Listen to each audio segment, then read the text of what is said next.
नमस्कार प्यारे बच्चों, आज हम लोग लास्ट टॉपिक ऑफ सॉल्यूशन पढ़ने जा रहे हैं जिसको मैं हेनरी लॉ बोलता हूं। Henry law solubility of a gas in a liquid पर इफेक्ट ऑफ प्रेशर बताता है, बट उसको पढ़ने से पहले हम लोगों को सॉल्युबिलिटी का मीनिंग मालूम होना चाहिए। सॉल्युबिलिटी आपको मैं बताऊं क्या होती है। सॉल्युबिलिटी समझने की कोशिश करिए। मैक्सिमम कितना हमारा सॉल्यूट किसी सॉल्वेंट में डिसॉल्व हो सकता है एट अ पर्टिकुलर टेम्परेचर। अब वो इससे ज्यादा डिसॉल्व नहीं हो सकता उस पर्टिकुलर सॉल्वेंट के अंदर एक पर्टिकुलर टेम्परेचर पर, तो आप बताइए वो कितना मैक्सिमम डिसॉल्व हो सकता था। जितना मैक्सिमम सॉल्यूट डिसॉल्व हो सकता है किसी सॉल्वेंट के अंदर एक पर्टिकुलर टेम्परेचर पर, वही कहलाती है उसकी सॉल्युबिलिटी। मैक्सिमम वो कितना घुल सकता है। एक सॉल्ट लीजिए, आप मान लीजिए आपने कोई सॉल्ट लिया, उसके 100 पार्टिकल है, आपने उन 100 पार्टिकल को डाला सॉल्वेंट में, मैक्सिमम उस पर्टिकुलर टेम्परेचर पर सिर्फ 40 पार्टिकल डिसॉल्व हुए, तो वही उसकी सॉल्युबिलिटी है। और ऐसा सॉल्यूशन सैचुरेटेड सॉल्यूशन कहलाता है।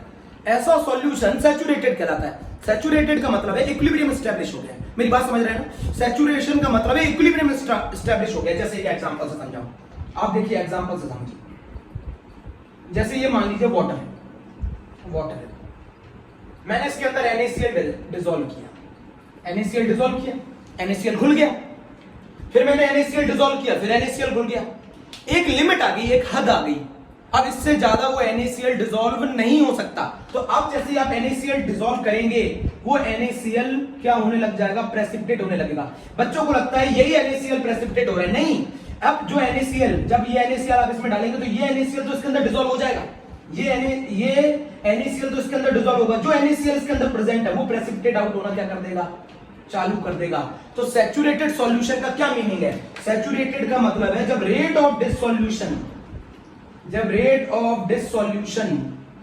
बराबर आ जाए रेट ऑफ क्रिस्टलाइजेशन की। रेट ऑफ क्रिस्टलाइजेशन, मेरी बात समझ रहे हैं। जब रेट ऑफ डिसॉल्यूशन, आपने NaCl डिसॉल्व किया, NaCl घुलता गया, एक लिमिट आ गई। अब इससे ज्यादा वो NaCl उस पर्टिकुलर टेम्परेचर पर, उस पर्टिकुलर सॉल्वेंट के अंदर डिसॉल्व नहीं हो सकता। उस पर्टिकुलर टेम्परेचर पर NaCl उस पर्टिकुलर सॉल्वेंट के अंदर इससे ज्यादा डिसॉल्व नहीं हो सकता। जितना डिसॉल्व होना था मैक्सिमम उतना डिसॉल्व हो चुका है। मतलब अब ये सॉल्यूशन क्या कहलाएगा, सैचुरेटेड कहलाएगा। मतलब इसमें इक्विलिब्रियम एस्टैब्लिश हो गया है। अगर आपने इससे ज्यादा NaCl डिसॉल्व करने की कोशिश की तो वो रेडी फॉर प्रेसिपिटेशन, ये भी आता है पेपर में लिखा हुआ। अगर पेपर में क्वेश्चन में लिखा आ जाए रेडी फॉर प्रेसिपिटेशन, सॉल्ट जो है वो रेडी है प्रेसिपिटेशन के लिए, इसका मतलब इक्विलिब्रियम एस्टैब्लिश हो गया है। इसका मतलब है अब इससे ज्यादा वो सॉल्ट उस पर्टिकुलर सॉल्वेंट के अंदर डिसॉल्व नहीं हो सकता प्यारे बच्चों, और वो कहलाता है सैचुरेटेड सॉल्यूशन। सैचुरेटेड सॉल्यूशन के अंदर rate of dissolution rate of crystallization के बराबर होता है। सैचुरेशन का मतलब है इक्विलिब्रियम एस्टैब्लिश हो गया, इक्विलिब्रियम एस्टैब्लिश हो गया। अब इससे ज्यादा वो सॉल्ट उस पर्टिकुलर सॉल्वेंट में डिसॉल्व नहीं हो सकता। समझ रहे हैं मेरी बात। तो जितना मैक्सिमम वो सॉल्ट, उस सॉल्यूट, वो मैक्सिमम सॉल्ट या वो सॉल्यूट उस पर्टिकुलर सॉल्वेंट के अंदर डिसॉल्व होगा सैचुरेटेड कंडीशन में, उसी को हम उसकी क्या कहते हैं, सॉल्युबिलिटी कहते हैं। प्यारे बच्चों बहुत आसानी से समझ लीजिए। सॉल्युबिलिटी की मैंने क्या डेफिनेशन लिखी है, maximum amount of solute dissolve in a unit volume of solvent in a saturated condition. Saturation जब आ जाए उस समय पर वो सॉल्यूट कितना घुल गया है, वही उसकी सॉल्युबिलिटी कहलाती है। सॉल्युबिलिटी बेटा किसमें भी नापी जाती है, ग्राम पर लीटर में भी नापी जाती है। सॉल्युबिलिटी मोल पर लीटर में भी नापी जा सकती है। सॉल्युबिलिटी को हम मोल फ्रैक्शन के टर्म्स में भी नाप सकते हैं। क्या मेरी ये बात क्लियर है कि सैचुरेशन का क्या मतलब है। आप एक हद है सॉल्यूट की, मतलब अब इससे ज्यादा उस पर्टिकुलर टेम्परेचर पर उस सॉल्वेंट के अंदर इससे ज्यादा सॉल्यूट अब वो डिसॉल्व नहीं हो सकता। तो वो जितना मैक्सिमम अमाउंट सॉल्यूट का डिसॉल्व होता है इस यूनिट वॉल्यूम ऑफ सॉल्वेंट में, वही कहलाता है सैचुरेटेड कंडीशन में, वही कहलाती है उसकी सॉल्युबिलिटी। मेरे प्यारे बच्चों इस बात को समझ लीजिए। अभी भी क्लियर नहीं है। मान लीजिए मैंने अभी आपको सिखाया था कि मान लीजिए अगर मैं 100 पार्टिकल्स डालूं, उसमें से 40 पार्टिकल उस पर्टिकुलर टेम्परेचर पे डिसॉल्व होंगे सॉल्वेंट के अंदर, वही उसकी सॉल्युबिलिटी होंगे। तो सैचुरेटेड कंडीशन में मेरा सॉल्ट कितना डिसॉल्व है, मेरा इलेक्ट्रोलाइट कितना डिसॉल्व है, मेरा सॉल्यूट कितना मैक्सिमम डिसॉल्व है सॉल्वेंट के अंदर सैचुरेटेड कंडीशन में, उसी को हम सॉल्युबिलिटी कहते हैं। प्यारे बच्चों समझ गए मेरी बात, सॉल्युबिलिटी की बात समझ गए। अब ये सॉल्युबिलिटी किन फैक्टर्स पे डिपेंड करती है, सॉल्युबिलिटी किन फैक्टर्स पे डिपेंड करती है, factors on which solubility depend, किन फैक्टर्स पे हमारी सॉल्युबिलिटी डिपेंड करती है। तो मैं आपको पहले हम लोग जो पढ़ रहे हैं सॉल्युबिलिटी, वो सॉलिड की सॉल्युबिलिटी पढ़ रहे हैं लिक्विड के अंदर, जनरली सॉलिड की सॉल्युबिलिटी पढ़ रहे हैं लिक्विड के अंदर। तो किन फैक्टर्स पे डिपेंड करती है, तो सबसे पहला फैक्टर है नेचर ऑफ, आप लोगों को मालूम होगा, nature of solute and solvent,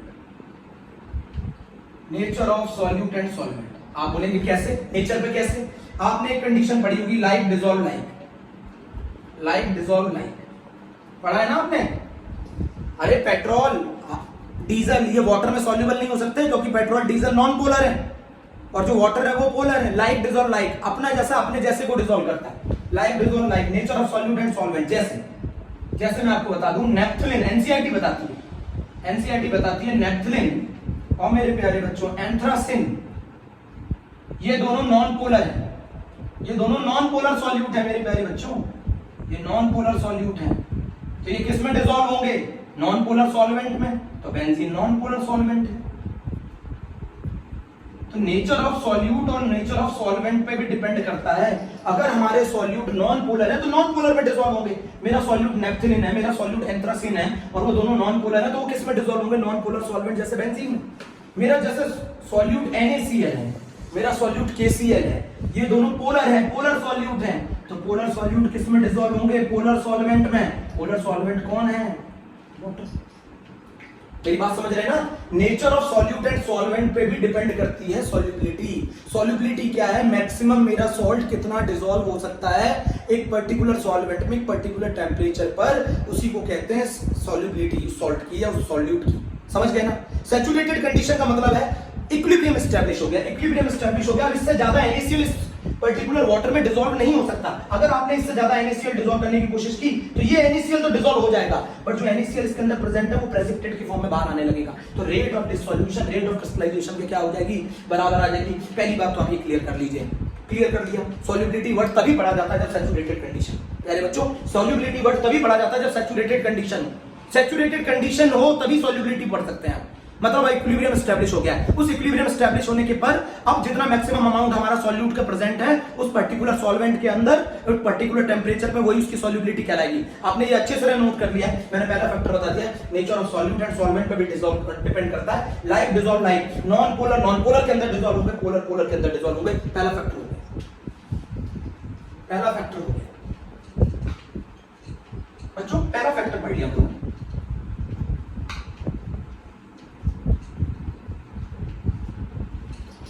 पहला फैक्टर पढ़िए। Second factor is very important, temperature. आप बोलेंगे टेम्परेचर कैसे?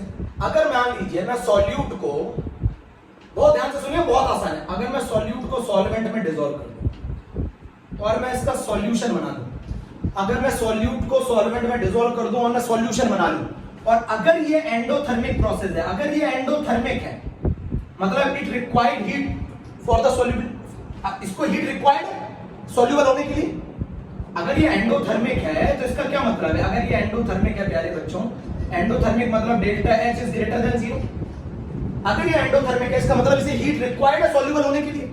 और अगर आप इसे टेम्परेचर देंगे इसको, इसका मतलब है आप उसे हीट दे रहे हैं, तो बताओ उसकी सॉल्युबिलिटी बढ़ेगी कि घटेगी? सॉल्युबिलिटी बढ़ेगी। तो अगर ये ली चैटली प्रिंसिपल के हिसाब से सॉल्युबिलिटी बढ़ेगी। अगर प्रोसेस एंडोथर्मिक है तो एंडोथर्मिक को क्या रिक्वायर्ड है? हीट रिक्वायर्ड है। तो इसमें हीट रिक्वायर्ड है इसको सॉल्युबल होने के लिए। आप टेम्परेचर के फॉर्म में वो दे रहे हो तो वो फेवर करेगा ना रिएक्शन को, तो फेवर करेगा तो सॉल्युबिलिटी बढ़ेगी, सॉल्यूशन की तरफ रिएक्शन शिफ्ट हो जाएगी फॉरवर्ड। मेरी बात समझ में आई? तो अगर एंडोथर्मिक प्रोसेस है, एंडोथर्मिक प्रोसेस है तो अकॉर्डिंग टू ली चैटली उसको हीट रिक्वायर्ड है सॉल्युबल होने के लिए, और वो हीट आप उसे दे रहे हो टेम्परेचर बढ़ाकर, तो उसकी फेवर की कंडीशन है, सॉल्यूशन की तरफ रिएक्शन शिफ्ट होगी। ये कहलाएगा फैक्टर्स अफेक्टिंग में पहला टेम्परेचर। अगर मान लीजिए, ये तो डिपेंड करेगा ना, ये तो डिपेंड करेगा जो आप बना रहे हैं सॉल्यूट को, अगर सॉल्वेंट में डिसॉल्व कर रहे हैं, whether it is an endothermic process और एक्सोथर्मिक प्रोसेस। अगर मान लीजिए सॉल्यूट को आप डिसॉल्व कर रहे हैं सॉल्वेंट में और ये प्रोसेस एक्सोथर्मिक है, एक्सोथर्मिक है तो delta H is less than 0, exothermic. मेरी बात समझ रहे हैं?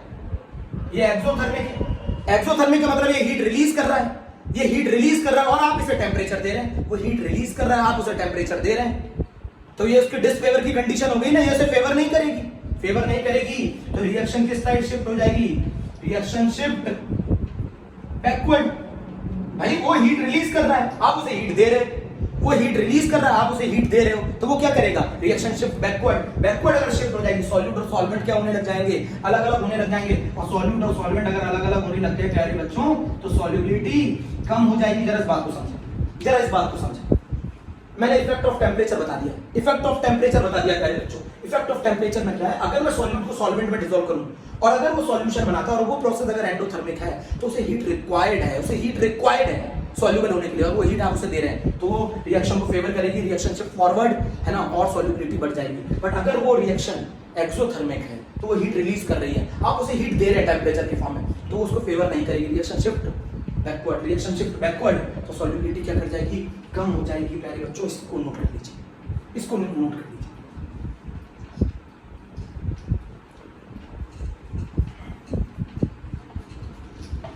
अब आता है effect of pressure. Effect of pressure, effect of pressure बेटा, इफेक्ट ऑफ प्रेशर सॉलिड और लिक्विड की सॉल्युबिलिटी पे इफेक्ट कुछ नहीं होता प्रेशर का। इफेक्ट ऑफ प्रेशर सॉलिड और लिक्विड की सॉल्युबिलिटी पे कोई इफेक्ट नहीं होता प्रेशर का। सॉलिड और लिक्विड की सॉल्युबिलिटी पर कोई इफेक्ट नहीं होता प्रेशर का। सॉलिड और भाई पहले से कंप्रेस है, पहले से कंप्रेस है ना, और कंप्रेस नहीं कर सकते, तो सॉलिड और लिक्विड के ऊपर नो इफेक्ट। तो किसके ऊपर इफेक्ट होता है प्रेशर का, गैसेस। और इसी इफेक्ट को कौन बताएगा, हेनरी लॉ। हेनरी लॉ यही तो बताएंगे कि अगर मैं प्रेशर बढ़ा दूं, अगर मैं उस गैस का प्रेशर लिक्विड के सरफेस पे बढ़ा दूं तो उस गैस की सॉल्युबिलिटी पे क्या फर्क पड़ेगा, ये समझाएंगे Henry law. Henry law, effect of pressure, pressure का इफेक्ट सॉलिड और लिक्विड के ऊपर नहीं पड़ता सॉल्युबिलिटी पे। सॉलिड और लिक्विड ऑलरेडी पहले से कंप्रेस है, गैस के मॉलिक्यूल्स कंप्रेस हो सकते हैं, इसीलिए सॉलिड और लिक्विड के ऊपर कोई इफेक्ट नहीं होता किसका, प्रेशर का। प्यारे बच्चों क्लियर है, सॉलिड और लिक्विड के ऊपर कोई इफेक्ट नहीं होता प्रेशर का, क्लियर। अब हम पढ़ने जा रहे हैं, अब हम पढ़ने जा रहे हैं सॉल्युबिलिटी, टॉपिक इसी के अंदर। अब हम पढ़ने जा रहे हैं solubility of gases in liquid. बहुत ज्यादा इंपॉर्टेंट, बहुत ज्यादा क्वेश्चन पूछे गए हैं एग्जाम में। आईआईटी ने पूछा था 2009 में, जी एडवांस ने क्वेश्चन पूछा है 2009 में, सीबीएसई बोर्ड लगातार बहुत सारे क्वेश्चन पूछ रहा है। सॉल्युबिलिटी हम पढ़ने जा रहे हैं गैसेस की लिक्विड के अंदर, तो पहले हम और फैक्टर्स पढ़ लेते हैं। अब अच्छा, सॉल्युबिलिटी किसी गैस की किसी लिक्विड के अंदर किन फैक्टर्स पे डिपेंड करेगी, किन फैक्टर्स पे डिपेंड करेगी, तो वो डिपेंड करेगी नेचर ऑफ गैस, है ना, नेचर ऑफ गैस पे डिपेंड करेगी। कैसे नेचर ऑफ गैस पे डिपेंड करेगी, जो गैसेस पोलर हैं, पोलर गैसेस, पोलर गैसेस, या फिर हम ऐसा कह सकते हैं जो गैसेस इजीली लिक्विफेबल हैं। इजीली लिक्विफेबल कौन सी गैसेस है, जिनका क्रिटिकल टेम्परेचर ज्यादा है, पोलर गैसेस। पोलर गैसेस ज्यादा डिसॉल्व होंगी पोलर सॉल्वेंट में, पोलर गैसेस ज्यादा डिसॉल्व होंगी पोलर सॉल्वेंट। जैसे जैसे आप बोलेंगे क्या, HCl, जैसे SO2, जैसे अमोनिया, सही है, ये CO2, जैसे ये ज्यादा गैसेस डिसॉल्व होती हैं वाटर के अंदर। बट किनकी सॉल्युबिलिटी वाटर के अंदर कम होती है, O2, H2, N2, हीलियम, ये नॉन पोलर गैसेस है, और नॉन पोलर गैसेस की सॉल्युबिलिटी, गैसेस की सॉल्युबिलिटी वाटर के अंदर कम। नहीं, कुछ तो डिसॉल्व होंगी, बट मैं ज्यादा एक्सटेंड में पूछ रहा हूं, तो ये गैसेस इनके कंपैरिजन में वाटर के अंदर ज्यादा डिसॉल्व होती हैं। O2, H2, N2, हीलियम, ये नॉन पोलर गैसेस हैं, इनकी सॉल्युबिलिटी वाटर में बहुत ही लेस है, is very less, is very less. मेरी बात समझ रहे हैं कि नहीं समझ रहे हैं। एक तो सॉल्युबिलिटी ऑफ गैसेस किस पे डिपेंड करती है, लिक्विड पे डिपेंड करती है। मैं सेकंड फैक्टर बता रहा हूं, बहुत ज्यादा इंपॉर्टेंट है, बहुत ज्यादा इंपॉर्टेंट है, टेम्परेचर। पहले मैं आपको समझा दूं टेम्परेचर का इफेक्ट क्या है, जर्नल पहले समझ लेते हैं। टेम्परेचर के गैसेस की सॉल्युबिलिटी इनवर्सली प्रोपोर्शनल होती है, गैसेस की सॉल्युबिलिटी टेम्परेचर के इनवर्सली प्रोपोर्शनल होती है। पहले तो हम इस बात को समझ लेते हैं कि अगर हम टेम्परेचर बढ़ाएंगे तो सॉल्युबिलिटी कम हो जाएगी। आप प्रैक्टिकल एग्जांपल की बात करता हूं, आपको चिल्ड कोल्ड ड्रिंक पीने में मजा आता है, बट आपको गर्म कोल्ड ड्रिंक पीने में मजा नहीं आता। गर्म कोल्ड ड्रिंक एक शुगर के सॉल्यूशन जैसी होती है, क्योंकि आप कोल्ड ड्रिंक जितनी ज्यादा ठंडी रखेंगे उतनी ज्यादा CO2 उसके अंदर डिसॉल्व हो जाएगी, उतना आपको ज्यादा टेस्ट आएगा। बट अगर आपने कोल्ड ड्रिंक को गर्म कर दिया तो CO2 तो निकल जाएगी, CO2 निकल जाएगी तो सिर्फ शुगर का सॉल्यूशन रह जाएगा, शुगर का सॉल्यूशन रह जाएगा तो आपको टेस्ट नहीं आएगा। तो टेम्परेचर बढ़ाने पर गैसेस की सॉल्युबिलिटी लिक्विड के अंदर कम हो जाती है, पहला कंसेप्ट आ गया। दूसरा, आपने देखा होगा जो एक्वेटिक स्पीसीज है, ये सीबीएसई ने काफी पूछा है, एक्वेटिक स्पीसीज जो होती है ना, वो ज्यादा कंफर्टेबल होती है कोल्ड वाटर में as compare to the aquatic species in hot water. आपने ऐसा क्यों, क्योंकि कोल्ड वाटर के अंदर डिसॉल्व्ड ऑक्सीजन ज्यादा होगी as compare to hot water, तो वहां मरीन लाइफ ज्यादा सर्वाइव करेगी ना। तो एक्वेटिक स्पीसीज ज्यादा कंफर्टेबल होती हैं कोल्ड वाटर में as compare to hot water. क्यों? क्योंकि उसमें डिजॉल्व्ड ऑक्सीजन ज्यादा होती है। कौन सी हॉट वाटर में? कोल्ड वाटर में, एज कंपेयर टू किसके? Hot water. हॉट वाटर आपने देखा ऐसा सी जो है, ऐसे समुद्र जहां पानी बहुत ज्यादा गर्म होता है, वहां पर एक्वेटिक स्पीसीज सर्वाइव नहीं कर पाती है, वहां मरीन लाइफ सर्वाइव नहीं कर पाती है। ऐसे सी को हम लोग डेड सी बोलते हैं, डेड सी बोलते हैं। समझ रहे ना मेरी बात? क्यों? क्योंकि वहां डिजॉल्व्ड ऑक्सीजन बहुत कम होगी। तो टेम्परेचर बढ़ाने पर गैसेस की सॉल्युबिलिटी कम हो जाती है। टेम्परेचर बढ़ाने पर गैसेस की सॉल्युबिलिटी उस पर्टिकुलर लिक्विड के अंदर कम हो जाती है। समझ ले मेरी बात? अब जरा मेरी बात और समझिए। क्या होता है, एक कंसेप्ट और समझिए। आप ये जानते हैं कि टेम्परेचर अगर आप बढ़ाएंगे तो गैसेस के पार्टिकल्स की काइनेटिक एनर्जी बढ़ जाएगी, और गैसेस के पार्टिकल की अगर काइनेटिक एनर्जी बढ़ जाएगी तो वो लिक्विड में से बाहर जाने लगेंगे। भाई अगर आपने टेम्परेचर बढ़ाया तो गैसेस के पार्टिकल्स की काइनेटिक एनर्जी बढ़ गई, और गैसेस के पार्टिकल की अगर काइनेटिक एनर्जी बढ़ गई तो वो तो लिक्विड में से बाहर जाने लगेंगे, और अगर वो बाहर जाएंगे तो गैसेस की सॉल्युबिलिटी लिक्विड के अंदर कम होगी। क्वेश्चन बोर्ड में बहुत ज्यादा पूछा जाता है, why aquatic species are more comfortable in cold water as compare to the hot water. Reason है, एक्वेटिक स्पीसीज कोल्ड वाटर में टेम्परेचर कम है, गैसेस की सॉल्युबिलिटी ज्यादा है, और गैसेस की सॉल्युबिलिटी ज्यादा है तो वहां मरीन लाइफ ज्यादा सर्वाइव करेगी। हॉट वाटर के अंदर टेम्परेचर ज्यादा है तो सॉल्युबिलिटी कम है, और सॉल्युबिलिटी कम है तो वहां मरीन लाइफ कम सर्वाइव करेगी। मेरी बात समझने की कोशिश करिए। गैसेस के पार्टिकल्स को अगर आप टेम्परेचर बढ़ा देते हैं तो उनकी काइनेटिक एनर्जी बढ़ जाती है, और अगर उनकी काइनेटिक एनर्जी बढ़ जाएगी तो गैसेस के पार्टिकल लिक्विड में से बाहर आने लगेंगे, तो उस गैस की सॉल्युबिलिटी उस लिक्विड के अंदर क्या हो जाएगी? कम हो जाएगी। आप फिर और समझाता हूं, और समझाता। ये मान लीजिए गैसेस के पार्टिकल्स, ये गैसेस के पार्टिकल्स, ठीक है, इनकी एनर्जी बहुत ज्यादा है, इनकी एनर्जी बहुत ज्यादा है। आप अगर इनकी एनर्जी कम कर दें तो ये एक दूसरे के क्लोज आने लगेंगे, ये एक दूसरे के क्लोज आने लगेंगे। अगर आप मेरी बात समझने की कोशिश करिए, आप किसी पर्टिकुलर लिक्विड के अंदर जब गैसेस को डिसॉल्व करते हैं, आप किसी पर्टिकुलर लिक्विड के अंदर जब गैसेस को डिसॉल्व करते हैं, आप किसी पर्टिकुलर लिक्विड के अंदर जब गैसेस को डिसॉल्व करते हैं, मेरे प्यारे बच्चों सुने बहुत ध्यान से, आप किसी पर्टिकुलर लिक्विड के अंदर जब गैसेस को डिसॉल्व करते हैं तो एक तरीके से आप गैस को लिक्विड में कन्वर्ट कर रहे हैं, एक तरीके से आप गैस को लिक्विड में कन्वर्ट कर रहे हैं, एक तरीके से आप गैस को लिक्विफाई कर रहे हैं। और अगर गैस को लिक्विफाई करना है तो उनको टेम्परेचर क्या करना पड़ेगा? उनकी एनर्जी कम करनी पड़ेगी। अगर आपने इनकी एनर्जी बढ़ा दी, टेम्परेचर दे दिया, इनकी एनर्जी बढ़ गई, और अगर इनकी एनर्जी बढ़ गई तो ये कहां से? लिक्विड से क्या आने लग जाएंगे? बाहर आने लग जाएंगे। समझ रहे ना मेरी बात? तो टेम्परेचर बढ़ाने पर इन गैसेस की काइनेटिक मॉलिक्यूल्स की काइनेटिक एनर्जी बढ़ जाएगी, और काइनेटिक एनर्जी बढ़ गई तो ये बाहर आने लग जाएंगे। मैंने आपको क्या बताया, गैसेस के पार्टिकल की बहुत ज्यादा एनर्जी होती है। अगर आप उन्हें लिक्विड में डिसॉल्व करना चाहते हैं तो उनकी एनर्जी कम करनी पड़ेगी, और उनकी एनर्जी कम करनी पड़ेगी तो आपको टेम्परेचर कम करना पड़ेगा। तो टेम्परेचर कम करने से गैसेस की सॉल्युबिलिटी लिक्विड के अंदर बढ़ जाती है। मैंने दूसरा तरीका भी बता दिया प्यारे बच्चों, मैंने दूसरा तरीका भी बता दिया, लिख लिया आपने दोनों। टेम्परेचर बढ़ाने पर गैसेस की सॉल्युबिलिटी क्या कर जाती है? कम हो जाती है। अब हम इसको अकॉर्डिंग टू थर्मोडायनेमिक्स चलते हैं। आपने गैस को लिक्विड में डिसॉल्व किया, अब वो इससे ज्यादा उस पर्टिकुलर लिक्विड में उस पर्टिकुलर टेम्परेचर पे डिसॉल्व नहीं हो सकती। इक्विलिब्रियम एस्टैब्लिश हो गया, इक्विलिब्रियम एस्टैब्लिश हो गया। अगर आपने, और आपको मैं बता दूं, गैस को अगर आप लिक्विड में डिसॉल्व करेंगे, सॉल्यूशन बनाएंगे, तो ये प्रोसेस एक्सोथर्मिक होता है। Delta H is less than 0, delta H is negative. अभी समझा रहा हूं सब कुछ। ये कैसा प्रोसेस होता है? एक्सोथर्मिक।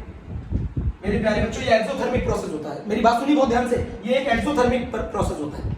गैस को अगर मैं लिक्विड में डिसॉल्व करूं और सॉल्यूशन बनाऊं तो वो एक एक्सोथर्मिक प्रोसेस होता है, मतलब वो हीट रिलीज कर रहा है, हीट रिलीज कर रहा है। अगर आपने टेम्परेचर ज्यादा दे दिया, टेम्परेचर दे दिया, वो हीट रिलीज कर रहा है, आप उसे हीट दे रहे हैं, वो हीट रिलीज कर रहा है, आप उसे हीट दे रहे हैं, तो reaction shift backward, reaction shift backward. Reaction कहां शिफ्ट हो जाएगी प्यारे बच्चों? रिएक्शन शिफ्ट हो जाएगी बैकवर्ड डायरेक्शन में। बैकवर्ड डायरेक्शन में मतलब gas and liquid separate out, gas and liquid separate out. और अगर गैस और लिक्विड अगर सेपरेट आउट होने लग जाएंगे तो उनकी सॉल्युबिलिटी क्या हो गई बेटा? सॉल्युबिलिटी कम हो जाएगी। मेरी बात समझिए, टेम्परेचर बढ़ाने पर भाई ये तो हीट रिलीज कर रहा है, आप इसे हीट दे रहे हैं, तो इसके फेवर की कंडीशन तो नहीं है, तो रिएक्शन शिफ्ट बैकवर्ड। और अगर रिएक्शन शिफ्ट बैकवर्ड तो gas and liquid separate out, मतलब सॉल्युबिलिटी कम हो जाएगी। मेरी बात समझिए। और मैंने अभी बताया था, अगर मैं गैस को लिक्विड में डिसॉल्व करना चाहता हूं तो उसके मॉलिक्यूल्स की एनर्जी कम करनी पड़ेगी। कम करने के लिए टेम्परेचर कम करना पड़ेगा। टेम्परेचर कम करूंगा तो गैस ज्यादा डिसॉल्व होगी लिक्विड के अंदर। अगर मैंने टेम्परेचर बढ़ा दिया तो गैस के मॉलिक्यूल्स की काइनेटिक एनर्जी बढ़ जाएगी, और गैस के मॉलिक्यूल की अगर काइनेटिक एनर्जी बढ़ जाएगी तो लिक्विड को छोड़ देंगे, लिक्विड को छोड़ देंगे तो सेपरेट आउट हो जाएगी। मेरी बात समझ रहे हैं ना? लिक्विड को छोड़ देंगे तो सेपरेट आउट हो जाएगा। तो गैस की सॉल्युबिलिटी किसी भी पर्टिकुलर सॉल्वेंट के अंदर टेम्परेचर बढ़ाने पर घट जाती है और टेम्परेचर कम करने पर बढ़ जाती है। इसीलिए aquatic species are more comfortable in cold water. इसीलिए आपको कोल्ड ड्रिंक आपने देखा होगा ना, कोल्ड ड्रिंक, इसीलिए आपको कोल्ड ड्रिंक को ठंडा पीने में मजा आता है क्योंकि CO2 ज्यादा होती है। सुन रहे हैं?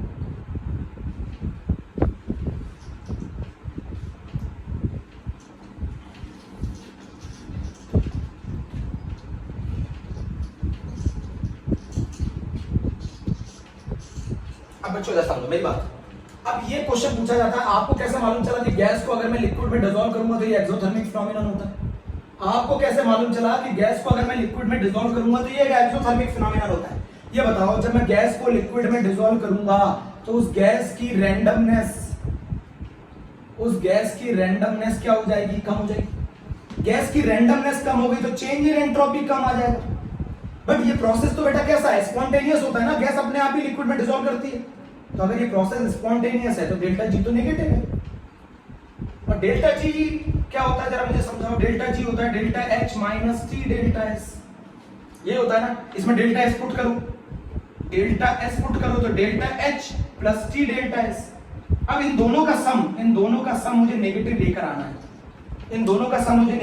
आना है। और ये टर्म आपका कैसा है? पॉजिटिव है। तो मैं कैसे लेके आऊंगा नेगेटिव? मुझे जरा समझाओ, मैं नेगेटिव कैसे लेके आऊंगा? जब मैं डेल्टा H का मैग्नीट्यूड T डेल्टा S से बड़ा कर दूं और डेल्टा H को नेगेटिव तभी आएगा ना। डेल्टा H का मैग्नीट्यूड मैं T डेल्टा S से ज्यादा कर दूं और T डेल्टा S से ज्यादा कर दूं और डेल्टा H को मैं क्या मान लूं? नेगेटिव मतलब एक्सोथर्मिक। प्यारे बच्चों समझो, ये थर्मोडायनेमिक्स के हिसाब से आपको रटने की आवश्यकता नहीं है कि अगर मैं गैस को लिक्विड में डिसॉल्व करूं तो वो कैसे एक्सोथर्मिक फिनोमेनन है, कैसे वो एक एक्सोथर्मिक फिनोमेनन है। आप समझ गए? डेल्टा H G की वैल्यू नेगेटिव है, डेल्टा S की वैल्यू नेगेटिव है। क्यों? जब गैस लिक्विड में डिसॉल्व होगी तो उसकी रैंडमनेस कम हो गई ना। पहले वो फ्री थी, अब वो डिसॉल्व होगी तो उसकी रैंडमनेस कम हो गई। अगर उसकी रैंडमनेस कम हो गई तो चेंज इन एंट्रोपी नेगेटिव आ गया। गैस लिक्विड में डिसॉल्व हो रही है मतलब ये स्पॉन्टेनियस प्रोसेस है। डेल्टा G की वैल्यू नेगेटिव है। डेल्टा G को नेगेटिव लेकर आने के लिए डेल्टा H को नेगेटिव रखना होगा as well as T delta S के मैग्नीट्यूड से ज्यादा रखना होगा। तो गैस को जब हम लिक्विड में डिसॉल्व करते हैं तो एक एक्सोथर्मिक फिनोमेनन होता है।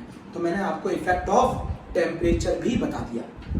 अब जो सबसे ज्यादा इंपॉर्टेंट है प्यारे बच्चों वो आता है इफेक्ट ऑफ प्रेशर। अब हम लोग पढ़ने जा रहे हैं इफेक्ट ऑफ प्रेशर और यही है कहलाता है हेनरी लॉ। आज मैं थोड़ा सा समझाने पर हूं, मैं अभी समझाने पर इफेक्ट ऑफ प्रेशर।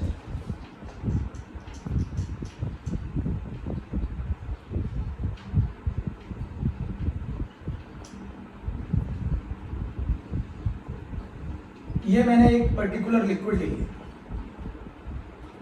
ये सॉल्वेंट है।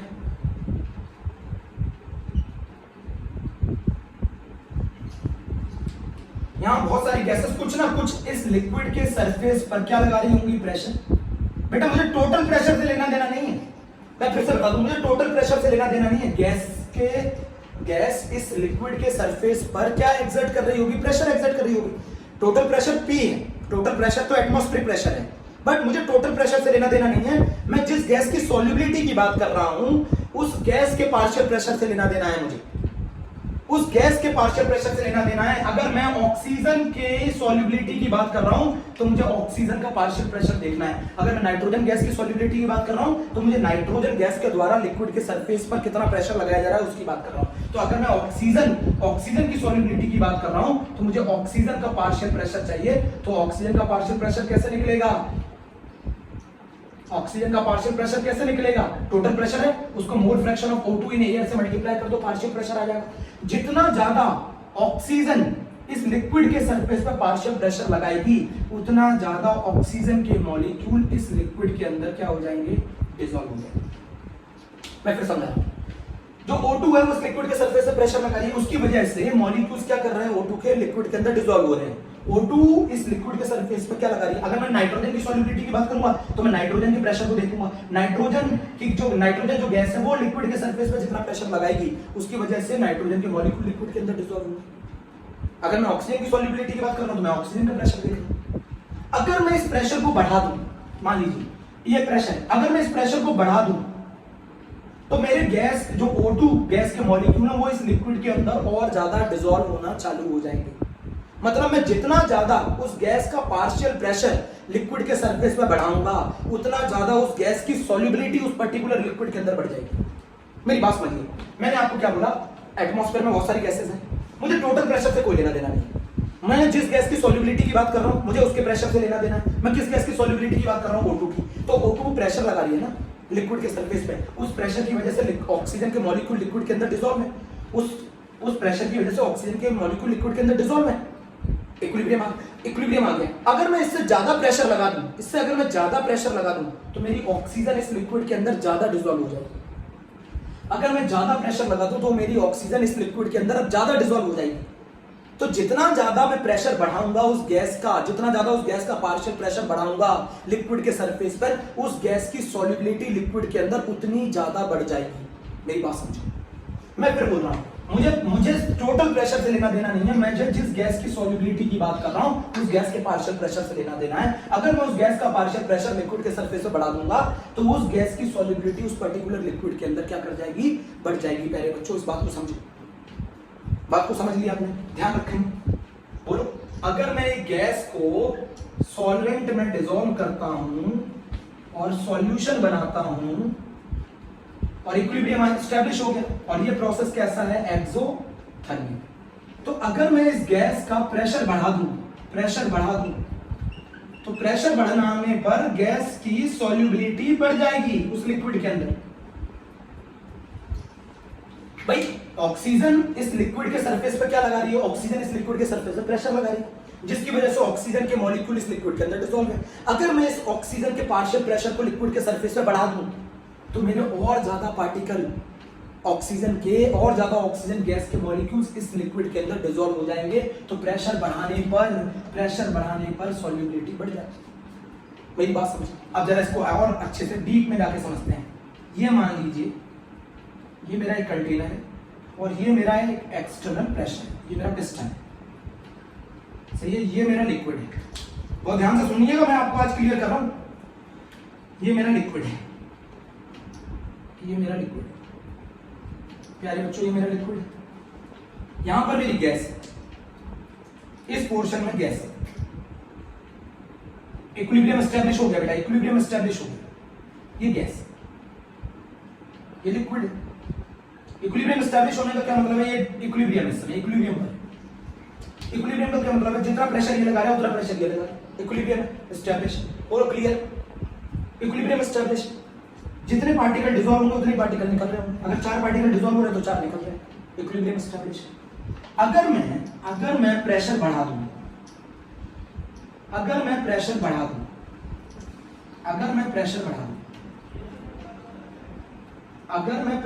दूं अगर मैं प्रेशर को इंक्रीज कर दूं तो इक्विलिब्रियम डिस्टर्ब हो गया। अगर मैं प्रेशर को बढ़ा दूंगा तो इक्विलिब्रियम डिस्टर्ब हो गया। तो इक्विलिब्रियम क्या करना चाहेगा, इक्विलिब्रियम उस प्रेशर को कम करना चाहेगा, मेंटेन करना ना, उसे इक्विलिब्रियम मेंटेन करना। भाई आपने इक्विलिब्रियम डिस्टर्ब कर दिया ना, प्रेशर इंक्रीज करके, आपने प्रेशर इंक्रीज करके इक्विलिब्रियम डिस्टर्ब कर दिया, प्रेशर को आपने इंक्रीज किया, इक्विलिब्रियम डिस्टर्ब हो गया। अब इक्विलिब्रियम खुद को मेंटेन रखना चाहेगा ना, तो इक्विलिब्रियम अपने आप को खुद को मेंटेन रखने के लिए प्रेशर PV = nRT होता है, वॉल्यूम कांस्टेंट है, T कांस्टेंट है, R कांस्टेंट है। तो प्रेशर अगर आपने इंक्रीज करा है तो मुझे इक्विलिब्रियम डिस्टर्ब हो गया, तो इक्विलिब्रियम क्या चाहेगा, उस प्रेशर को कम करना चाहेगा ताकि इक्विलिब्रियम मेंटेन रहे। भाई इक्विलिब्रियम आपने डिस्टर्ब कर दिया प्रेशर बढ़ाकर, तो इक्विलिब्रियम अपने आप को मेंटेन रखना चाहेगा। इक्विलिब्रियम मेंटेन रखना चाहेगा तो वो प्रेशर को कम करना चाहेगा। प्रेशर को कम करना चाहेगा तो प्रेशर कैसे कम होगा, गैस के मॉलिक्यूल्स कम कर देगा। तो अगर गैस के मॉलिक्यूल कम कर देगा तो प्रेशर कम हो जाएगा, और अगर प्रेशर कम हो जाएगा तो गैस के मॉलिक्यूल यहां कम हो जाएंगे, यहां गैस के मॉलिक्यूल कम हो जाएंगे और लिक्विड स्टेट में ज्यादा हो जाएंगे, तभी तो यहां गैस कम होगी। बोलो गैस यहां कम क्यों होगी?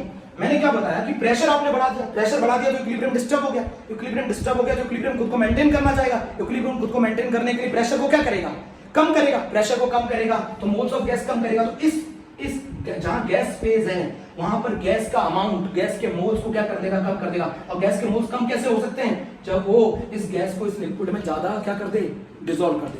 वो जब इस गैस की सॉल्युबिलिटी इस लिक्विड में बढ़ा दे। तो आपने मेरी बात समझी, जब मैं प्रेशर बढ़ाता हूं, प्रेशर बढ़ाने पे इक्विलिब्रियम डिस्टर्ब हो गया, इक्विलिब्रियम खुद को मेंटेन करने के लिए प्रेशर को कम करना चाहेगा, प्रेशर को कम करने के लिए गैस के मोल्स कम करेगा, गैस के मोल्स कम करेगा तो लिक्विड में गैस के पार्टिकल ज्यादा डिसॉल्व होंगे, तो प्रेशर बढ़ाने पर सॉल्युबिलिटी ऑफ गैस बढ़ गई।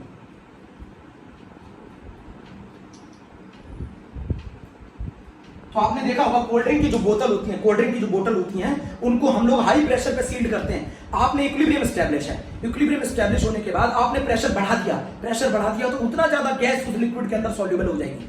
अब जैसे ही आप उस कोल्ड ड्रिंक की बोतल को खोलते हैं, उसे फ्रीज इफेक्ट बोला जाता है, जैसे कोल्ड ड्रिंक की बोतल को खोलते हैं पूरी गैस स्प्लैश आउट हो जाती है। क्यों? जैसे आपने कोल्ड ड्रिंक की बोतल खोली, आपने प्रेशर कम कर दिया, उस एक्स्ट्रा प्रेशर के कारण जितनी गैस डिसॉल्व थी वो सारी कहां निकल जाएगी? बाहर निकल जाएगी। समझे? आपने वो प्रेशर रिलीज कर दिया ना, तो गैस कहां निकल जाएगी? बाहर निकल जाएगी।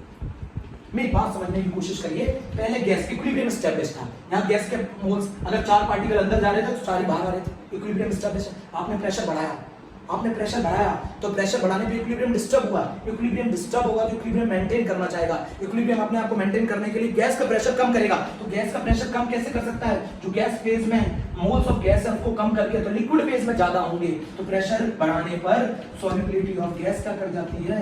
प्यारे बच्चों, बढ़ जाती है।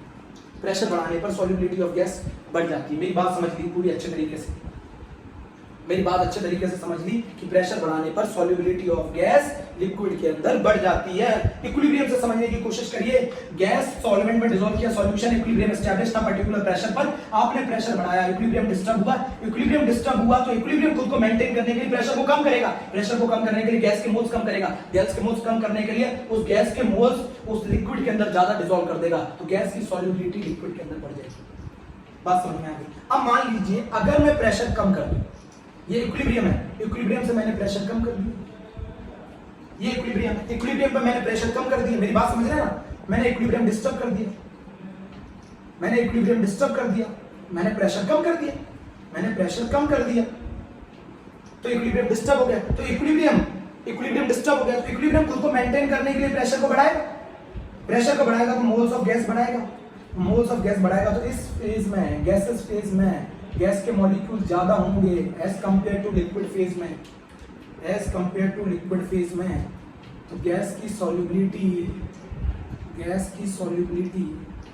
कम हो जाएगी।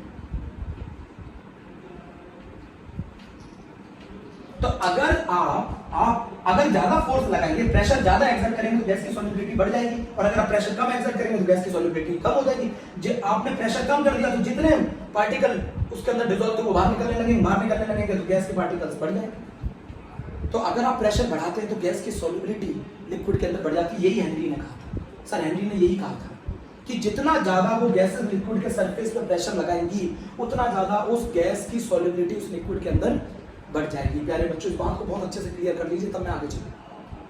इसीलिए आपको जो कोल्ड ड्रिंक की बोतल होती हैं, जो ये कार्बोनेटेड ड्रिंक होती हैं, इसमें आप ये बताओ इक्विलिब्रियम एस्टैब्लिश हो गया था, सैचुरेटेड कंडीशन आ गई थी। मेरी बात समझना, सैचुरेटेड कंडीशन आ गई थी, आपने उस कंडीशन को सुपर सैचुरेटेड बना दिया हाई प्रेशर करके। कैसे? आपने जैसे ही हाई प्रेशर किया और ज्यादा CO2 डिसॉल्व होने लगी। सैचुरेशन आ गया था ना, पहले एक पर्टिकुलर प्रेशर पे, पर्टिकुलर टेम्परेचर पे सैचुरेशन आ गया था। सैचुरेशन आ गया, इसका मतलब अब इससे ज्यादा वो CO2 उसके अंदर डिसॉल्व नहीं हो सकती, तो सैचुरेशन आ गया था। बट आपने उस प्रेशर को बढ़ाकर, प्रेशर को बढ़ा के और ज्यादा CO2 डिसॉल्व कर दी, और ज्यादा CO2 डिसॉल्व कर दी तो और ज्यादा CO2 डिसॉल्व हो गई तो ऐसे सॉल्यूशन को क्या कहेंगे? Super saturated. तो क्या आप कोल्ड ड्रिंक की बोतल को जब हाई प्रेशर पे सील करते हैं तो क्या आप उन्हें सुपर सैचुरेटेड बना देते हैं? बिल्कुल बना देते हैं आप सुपर सैचुरेटेड। मेरी बात समझ रहे हैं ना? आप उन्हें सुपर सैचुरेटेड बना देते हैं। मेरी बात को बिल्कुल क्लियर कर लीजिए। बहुत इंपॉर्टेंट कंडीशन मैंने बताई है कि अगर आपने इक्विलिब्रियम मेंटेन है और आपने प्रेशर बढ़ाने पर इक्विलिब्रियम डिस्टर्ब होगा, इक्विलिब्रियम अपने आप को मेंटेन करने के लिए प्रेशर को कम करेगा तो गैस फेज में जो मॉलिक्यूल है उनको कम करेगा, गैस फेज में जो मॉलिक्यूल है उनको कम करेगा तो लिक्विड फेज में ज्यादा करेगा, लिक्विड फेज में ज्यादा करेगा तो सॉल्युबिलिटी ऑफ गैस बढ़ेगी। बिल्कुल क्लियर कर लीजिए, 1 to 1 NCERT वर्ड बता दिए मैंने।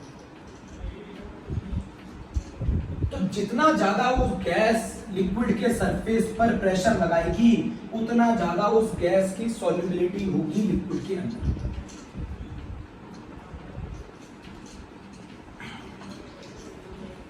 मेरी बात समझिए। अब हम इफेक्ट ऑफ प्रेशर में हेनरी लॉ समझ गए, बहुत आसान है, हेनरी लॉ समझ गए। अब मैं आपको यहां पे समझाता हूं हेनरी लॉ की कंडीशन। जितना ज्यादा गैस का पार्शियल प्रेशर होगा उतना ज्यादा अमाउंट ऑफ गैस डिसॉल्व होगी, उतना ज्यादा अमाउंट ऑफ गैस डिसॉल्व होगी।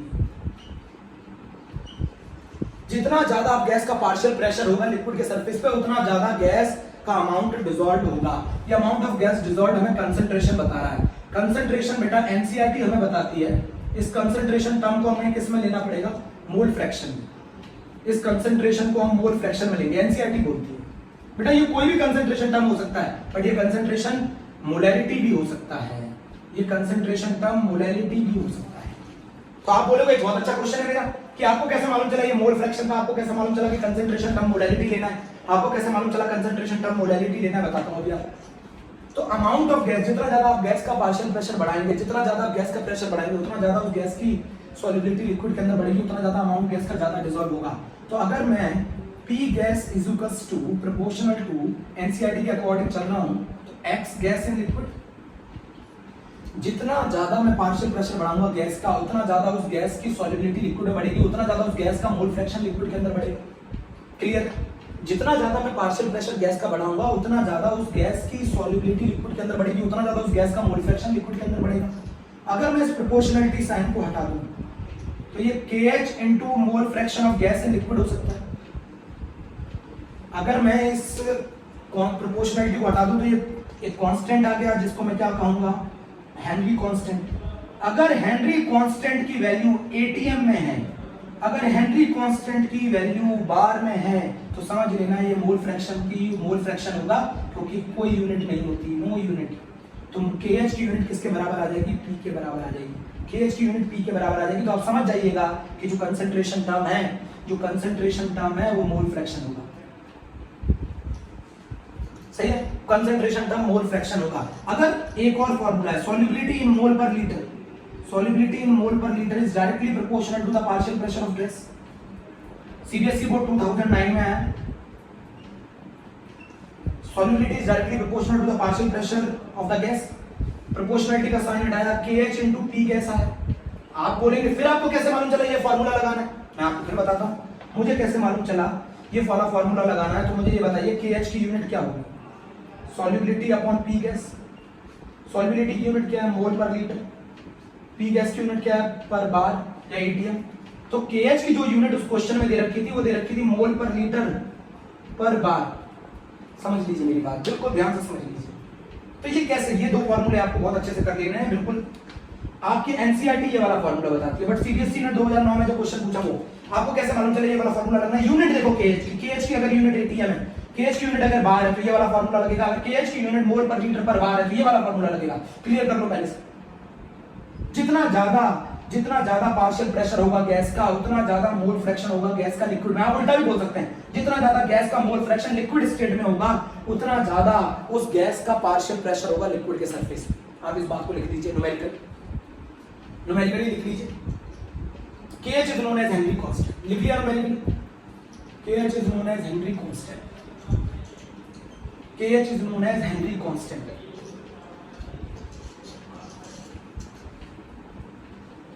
अब मैं आपको बता दूं हेनरी कांस्टेंट के बारे में। हेनरी कांस्टेंट KH की value different for every gas. KH की value different for every gas. मेरी बात समझिएगा, KH की value different for every gas. अब जरा समझना मेरी बात। प्रेशर इज इक्वल्स टू हमारा क्या फॉर्मूला होता है? KH into mole fraction of gas in a liquid. यही होता है। अच्छा, मोल fraction of gas in a liquid को मैं कैसे लिख सकता हूं? मोल fraction of gas in a liquid को मैं कैसे लिख सकता हूं? Moles of gas upon moles of gas plus moles of liquid. अगर ये गैस का मोल फ्रैक्शन लिक्विड में वेरी लेस आ रहा है तो इसका मतलब N लिक्विड के कंपैरिजन में N गैस बहुत कम है। आपको ये न्यूमेरिकल में यूज करना पड़ेगा। तो mole fraction of a gas in liquid is equals to N gas upon N liquid. लिख सकते हैं, बट कब लिख सकते हैं? जब गैस का मोल फ्रैक्शन लिक्विड में बहुत कम है। अब जरा मुझे ये बताइए कि प्रेशर मैंने कांस्टेंट कर दिया, जब प्रेशर कांस्टेंट कर देते हैं तो एक मेरे सर बताते थे मेरे सर बताते थे दो जो चीजें एक दूसरे के डायरेक्टली मल्टीप्लाई हो रही हैं वो एक दूसरे के इनवर्सली प्रोपोर्शनल। क्यों? अगर मैं प्रेशर को कांस्टेंट कर दूं तो इन दोनों का प्रोडक्ट कांस्टेंट के बराबर है। तो अगर मैं मोल fraction of gas in liquid बढ़ाऊंगा तो KH की वैल्यू कम हो जाएगी। नहीं समझे? अगर इन दोनों का प्रोडक्ट कांस्टेंट है तो अगर मैं इसको बढ़ाऊंगा तो ये कम करना पड़ेगा। कैसे? अगर मान लीजिए ये 6 ये 3 था ये 2 था, अगर मैं इसको 3 कर दूं तो इसको 2 करना पड़ेगा। भाई अगर ये कांस्टेंट है तो ये दोनों एक दूसरे के इनवर्सली प्रोपोर्शनल होंगे। अभी और समझा। तो KH जो होता है वो इनवर्सली प्रोपोर्शनल है सॉल्युबिलिटी के। KH जो होता है वो इनवर्सली प्रोपोर्शनल है सॉल्युबिलिटी के। और सॉल्युबिलिटी और टेम्परेचर, सॉल्युबिलिटी टेम्परेचर के भी इनवर्सली प्रोपोर्शनल है। सॉल्युबिलिटी टेम्परेचर के भी इनवर्सली प्रोपोर्शनल है। टेम्परेचर के भी इनवर्सली प्रोपोर्शनल है। तो क्या मैं यहां से रिजल्ट लिख सकता हूं कि KH डायरेक्टली प्रोपोर्शनल है टेम्परेचर। तो जितना ज्यादा टेम्परेचर होगा उतना ज्यादा KH होगा। KH जितना ज्यादा होगा गैस की सॉल्युबिलिटी लिक्विड में उतनी कम होगी। IIT में आया वो। टेम्परेचर जितना ज्यादा होगा गैस की सॉल्युबिलिटी लिक्विड में उतनी कम होगी। KH is known as Henry constant. KH जितना ज्यादा। अब बच्चों ने पूछा कैसे सर, एक और एग्जांपल से समझा दें। मान लीजिए आपके पास दो गैसेस के सॉल्यूशन है, एक सॉल्यूशन 1 है एक सॉल्यूशन 2 है। दोनों सॉल्यूशन सेम प्रेशर पे।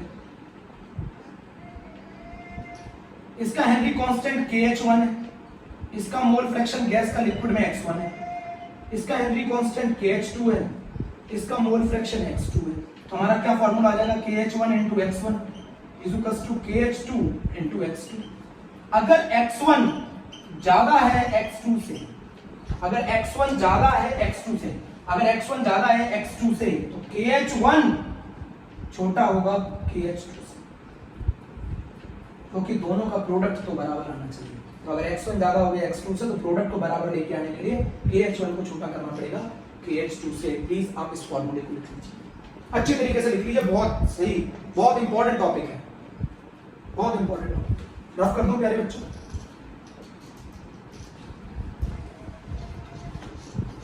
जिस गैस का मैं हिंदी में बोल रहा हूं, जिस गैस का KH ज्यादा होगा उस गैस की सॉल्युबिलिटी कम। क्या इस फॉर्मूले को हम ऐसे भी लिख सकते हैं? P is KH, mole fraction of gas को मैं लिख सकता हूं 1 minus mole fraction of liquid. तो P बराबर क्या आ गया? KH minus KH into mole fraction of liquid. बोलो, हमारा जो ग्राफ बनाया था वो एक IIT ने पूछा था, उसी के लिए बता रहा हूं। IIT ने एक चीज पूछी थी, हमारा जो ग्राफ बनाया था पार्शियल प्रेशर ऑफ गैस और मोल फ्रैक्शन ऑफ लिक्विड, तो जो ये KH होगा बेटा ये कहलाएगा इंटरसेप्ट, ये कहलाएगा X और ये कहलाएगा M। तो इन सभी का स्लोप नेगेटिव आ रहा है, स्लोप आ रहा है माइनस KH। तो इस तरीके का स्लोप होगा, स्लोप आ गया माइनस KH। जिसकी KH की वैल्यू जितनी ज्यादा होगी, IIT का क्वेश्चन करा, जिसकी KH की वैल्यू जितनी ज्यादा होगी उसका स्लोप उतना नेगेटिव होगा। बच्चे नहीं कर पाए, बहुत आसान क्वेश्चन। NCERT क्या कहती है? इस फॉर्मूले से ग्राफ बनाए। NCERT कहती है P गैस और मोल fraction of gas in liquid का ग्राफ बनाएंगे तो start from origin y is equals to mx को फॉलो करेगा straight line, y is equals to mx। ये ले लिया थीटा, तो बताओ slope is equals to tan theta is equals to y upon x is equals to P gas upon mole fraction of gas is equals to KH। लिख लीजिए, पूरा का पूरा लिख लीजिए, इससे ज्यादा तो मैंने लिख लीजिए पूरा।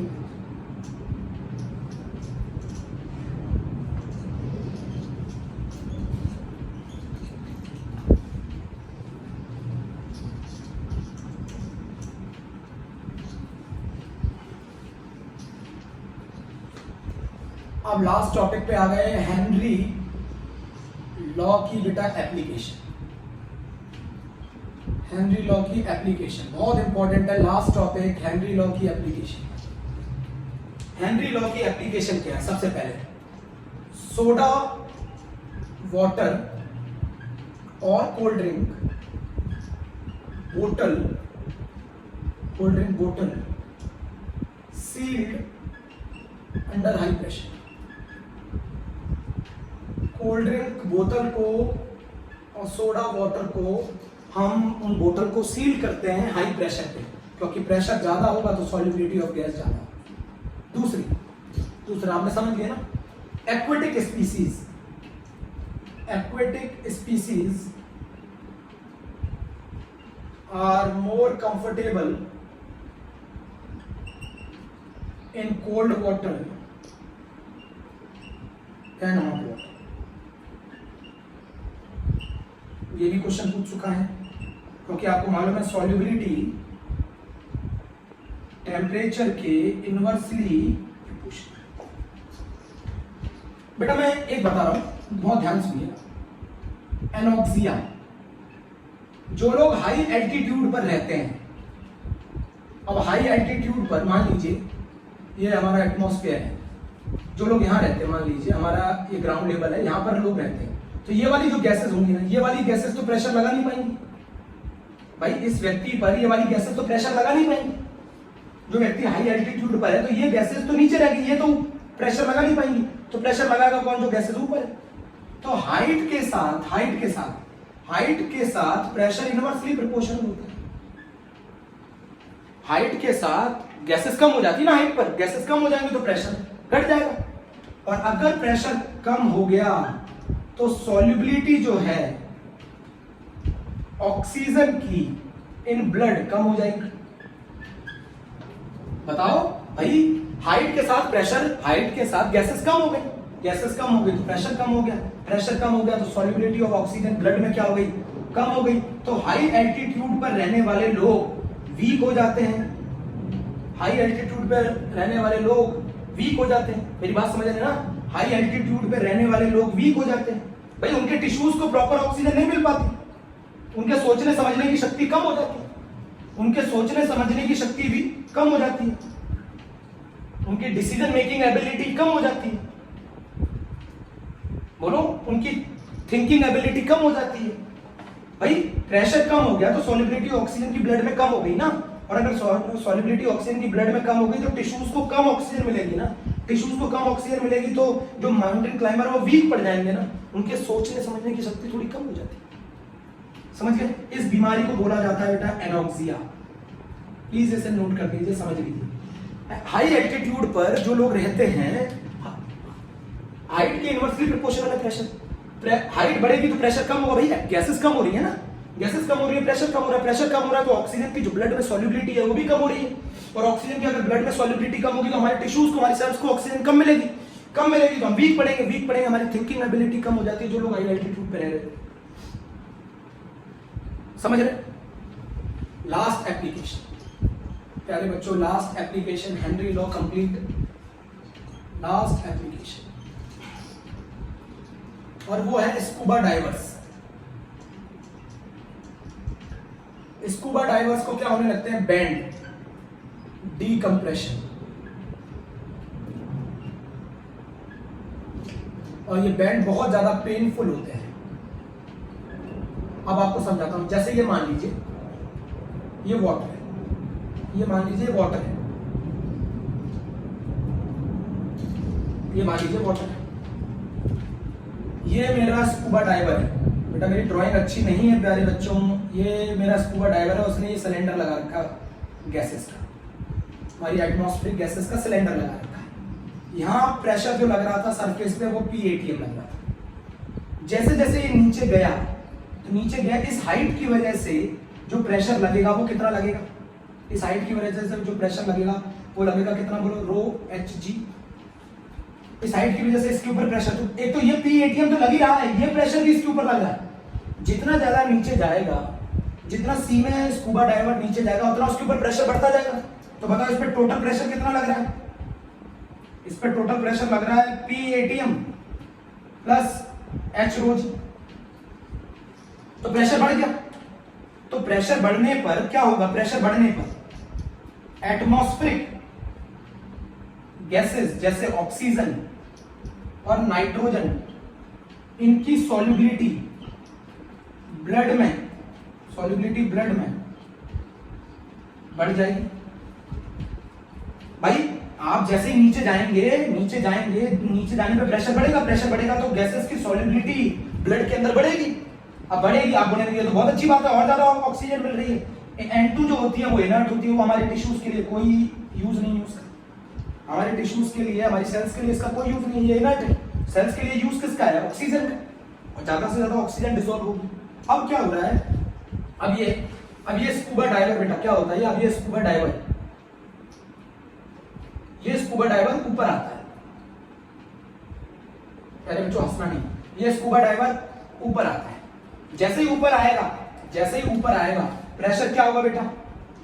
जैसे ही ऊपर आएगा प्रेशर क्या होगा? कम।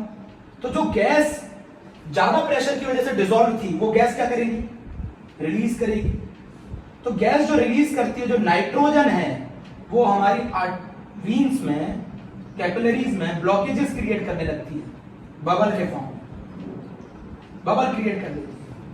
बेटा प्रेशर कम हुआ तो जो गैस ज्यादा डिसॉल्व हो गई तो वो निकलेगी तो नाइट्रोजन निकलती है, वो बबल्स बनाती है, तो वो हमारे ब्लॉकेजेस क्रिएट करती है, हमारी कैपिलरीज ब्लॉकेजेस क्रिएट करती है। उस ब्लॉकेजेस की वजह से असहनीय पेन होता है।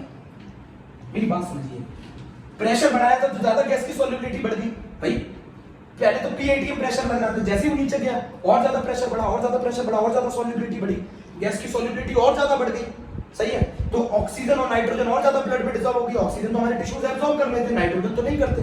तो जैसे ही प्रेशर कम हुआ, ये निकलेंगी तो जो नाइट्रोजन होती है वो बीच में बबल बनाने लगती है, और बबल के फॉर्म में वो ब्लॉकेजेस क्रिएट करती है। उसकी वजह से जबरदस्त पेन होता है। इस पेन को कम करने के लिए हम अपने एटमॉस्फेरिक गैसेस के सिलेंडर को डाइल्यूट करते हैं हीलियम से। हम एटमॉस्फेरिक गैसेस के सिलेंडर को स्कूबा डाइवर्स के क्या करते हैं? डाइल्यूट करते हैं हीलियम से। आप बोलेंगे हीलियम से क्यों? क्योंकि हीलियम की सॉल्युबिलिटी ब्लड में बहुत कम है। मतलब अगर मैं हाई प्रेशर कर दूं तो भी हीलियम लेस सॉल्युबल है ब्लड में, इसीलिए तो is band less soluble in blood. तो मैंने क्या करा बेटा, प्रेशर मैं स्कूबा डाइवर जितना ज्यादा डेप्थ में जाएंगे, जितना ज्यादा डीप जाएंगे, उतना उनमें प्रेशर बढ़ेगा। ऑक्सीजन और नाइट्रोजन ज्यादा डिसॉल्व होंगी, ऑक्सीजन और ज्यादा नाइट्रोजन डिसॉल्व होंगे। ऑक्सीजन तो हमारे टिश्यूज, हमारे ब्लड में रिक्वायर्ड है, ऑक्सीजन हमारे है ना ऑर्गन्स को रिक्वायर्ड है। नाइट्रोजन इनर्ट होती है, उसकी कोई रिक्वायरमेंट नहीं है। जैसे स्कूबा डाइवर ऊपर आएगा, प्रेशर कम होगा, गैस रिलीज होगी। नाइट्रोजन जब रिलीज करती है तो बबल फॉर्म करती है, बबल की वजह से ब्लॉकेजेस आते हैं, बड़ी दिक्कत आती है हमारे बॉडी के फ्लूइड को फ्लो करने में, जिसकी वजह से स्कूबा डाइवर्स को जबरदस्त पेन होता है। उस पेन को कम करने के लिए हम एटमॉस्फेरिक गैसेस के सिलेंडर को डाइल्यूट करते हैं हीलियम के साथ डाइल्यूट करने पर उसकी उस गैस की, उस हीलियम की कारण सॉल्युबिलिटी हाई प्रेशर पे कम होती है। हीलियम की सॉल्युबिलिटी ब्लड में हाई प्रेशर पे भी बहुत कम होती है, तो इससे अवॉइड किया जा सकता है बैंड। ये हमारा पूरा चैप्टर सॉल्यूशन कंप्लीट हो गया प्यारे बच्चों। मैंने बहुत कोशिश की, आपको अगर अच्छी लगी हो, सही है, तो आप इस वीडियो को जरूर देखें। Okay, thank you.